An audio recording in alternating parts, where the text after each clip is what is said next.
O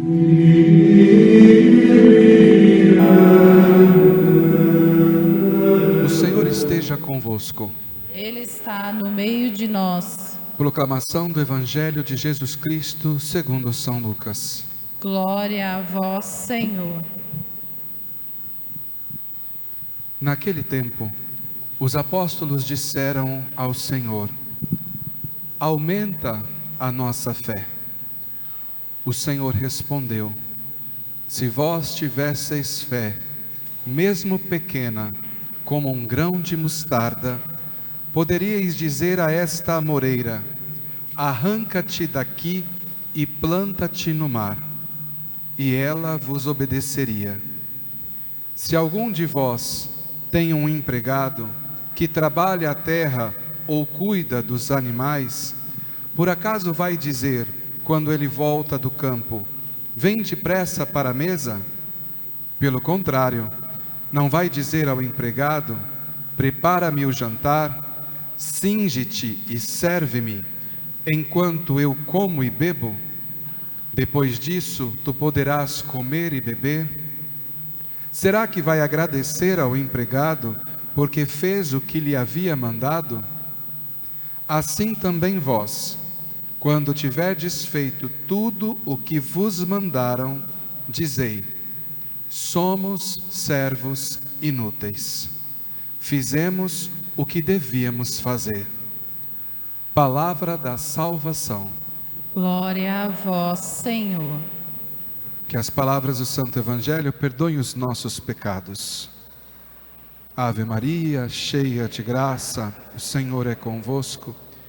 Bendita sois vós entre as mulheres, bendito é o fruto do vosso ventre, Jesus. Santa Maria, Mãe de Deus, rogai por nós, pecadores, agora e na hora de nossa morte. Amém. Não fecheis o coração, ouvi vosso Deus. Queridos irmãos, o salmista faz um apelo a todos nós, de não fecharmos o coração, de não endurecer o nosso coração, e de ouvir a voz de Deus. O que fecha o coração do homem? É quando ele se perde no seu próprio egoísmo, ou ainda quando ele é ferido por uma situação. E quantas vezes nós somos feridos por N coisas, e naquele momento nos fechamos em nós, não queremos mais acolher o outro, e a vida, ela deixa de circular. Quantas vezes nós deixamos que a falta de perdão, os nossos medos, os nossos anseios, os nossos desejos, eles nos roubem da presença de Deus. E é por isso que o salmista diz: não fecheis o vosso coração. É necessário abrir o coração, tirar do nosso coração todas estas coisas, e sobretudo, ouvir a voz de Deus. Agora, sejamos sinceros, no mundo de hoje, cada dia mais fica difícil ouvir.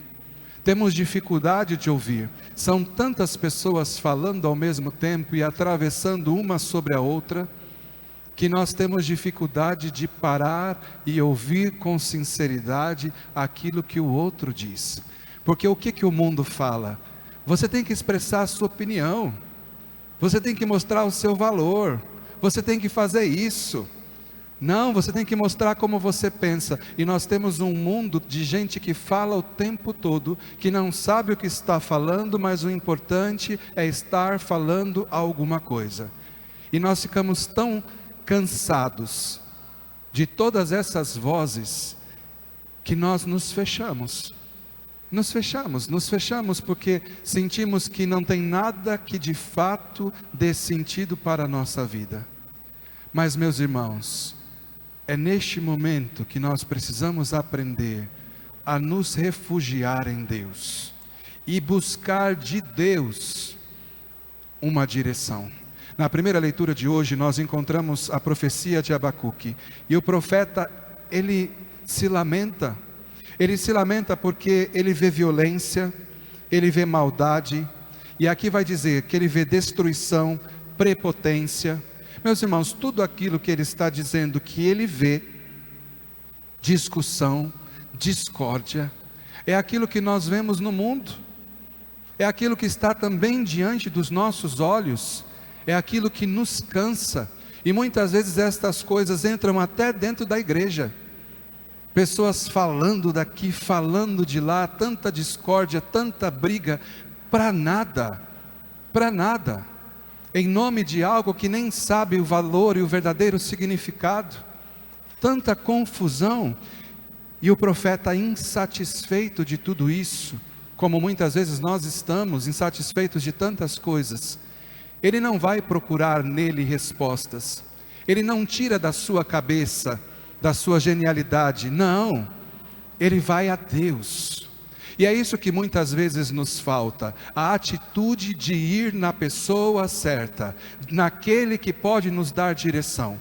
Nós vamos e saímos falando para todo mundo, e como tem gente que gosta de falar misericórdia, mas não gosta de falar de si, gosta de falar dos outros, das coisas, mas quando é para falar de si, não sabe dizer nada. Por quê? Porque não se conhece. Porque não se conhece, porque tem medo daquilo que vai encontrar dentro de si mesmo. Quando as pessoas ficam muito olhando para fora, é porque elas olham pouco para dentro, e se conhecem pouco. Agora o que faz o nosso profeta? Ele vai a Deus, e apresenta diante de Deus todas as suas queixas, todas as suas insatisfações, e o Senhor responde. Deus responde por meio de uma visão, pede para que ele escreva sobre as tábuas, e diz para ele que aquela situação que eles estão enfrentando, o Senhor está com eles, e que vai vir logo o desfecho, porque o Senhor não falhará. E aí diz uma coisa fantástica, porque ele diz assim para nós: se demorar, espera. Olha que coisa, se demorar, o quê? Se demorar, é para esperar. É a palavra que está dizendo, se demorar, espera. Não está dizendo faz um puxadinho, faz um gato, dá um jeito, passa por cima de alguém, puxa o tapete de outro. Não, a palavra está dizendo se demorar. E por que a gente faz tanta dificuldade? Por que a gente quer resolver do nosso jeito? É necessário esperar em Deus,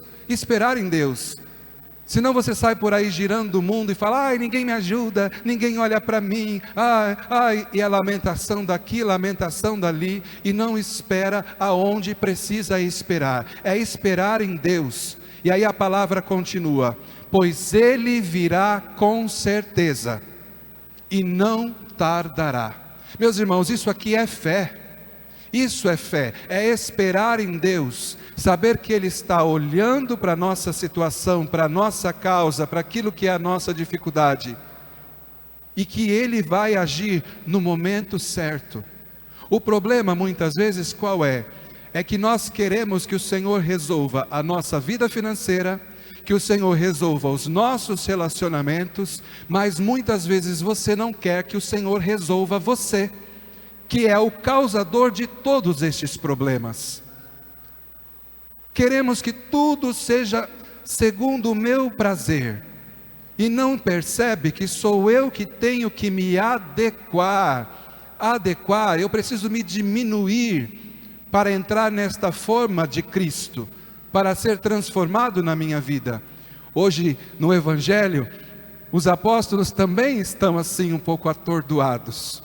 Jesus tinha falado tantas coisas, carregar a cruz, renunciar a si mesmo, deixar família, tantas coisas difíceis de entender, que os discípulos chegam para Jesus e dizem: Senhor, aumenta a nossa fé, porque não está fácil não. Tudo aquilo que é a proposta do Evangelho não é fácil. E os discípulos vêm e dizem com humildade: Senhor, aumenta a nossa fé. E quantas vezes é isso que nós precisamos fazer, meus irmãos? Ao invés de ficarmos nos lamentando, nós precisamos pedir ao Senhor que nos dê fé, que aumente a nossa fé para afrontar com dignidade todas as situações da nossa vida, inclusive os fantasmas que estão assombrando, não fora, porque esses basta mudar de rua, mas são aqueles fantasmas que estão dentro de nós, que tiram o nosso sono, que nos perturbam. É esses que nós precisamos afrontar. E qual é a resposta de Jesus? A resposta de Jesus é muito simples. Se vós tivesseis fé, mesmo pequena, como um grão de mostarda, poderíeis dizer a esta moreira, arranca-te daqui e planta no mar. Um grão de mostarda. Um grão de mostarda. Se tivesse um grãozinho de mostarda aqui na minha mão, ninguém veria, de tão pequeno que é. E o Senhor vai dizer para os apóstolos, se tivesse, ou seja, vocês não têm uma fé, nem do tamanho de um grão de mostarda. E talvez Ele repita isso para nós hoje. Vocês não têm uma fé, nem do tamanho de um grão de mostarda. Porque se tivessem assim, diria esta amoreira, lança-te ao mar. Agora, meus irmãos, essa amoreira pode representar justamente essa realidade de pecado, essas coisas que nós nos prendemos, porque a amoreira tem raízes profundas. E talvez, por que nós não conseguimos experimentar de uma fé viva e vibrante? Porque nós estamos enraizados em tantas outras coisas. E eu não estou te culpando, não se trata de culpa, se trata de percepção, perceber. Um exemplo, tem gente que é linguarudo, não aguenta segurar a língua dentro da boca nem um minuto. E aí a pessoa diz assim, mas eu sou assim. E quando ela vem confessar, ela fala, o pecadinho de sempre, eu falei mal de todo mundo, eu critiquei todo mundo, eu julguei todo mundo, como se fosse a coisa mais normal do mundo, eu faço. Não, minha filha, vamos arrancar essa raiz. Não, meu filho, vamos arrancar essa raiz. Talvez você tenha aprendido assim, porque infelizmente você cresceu num lar em que as pessoas não eram virtuosas. Porque se fossem virtuosas não falariam mal dos outros. Mas talvez desde pequeno você ouviu todo mundo falar mal de todo mundo, que você acreditou que isso era normal e não dá importância para isso. Mas eu vou te dizer que pode ser que esta linguinha te leve para o fogo do inferno. E que triste vai ser se você for parar lá e encontrar todas as suas amiguinhas. Padre, mas todo mundo estava falando, eu não me aguentei.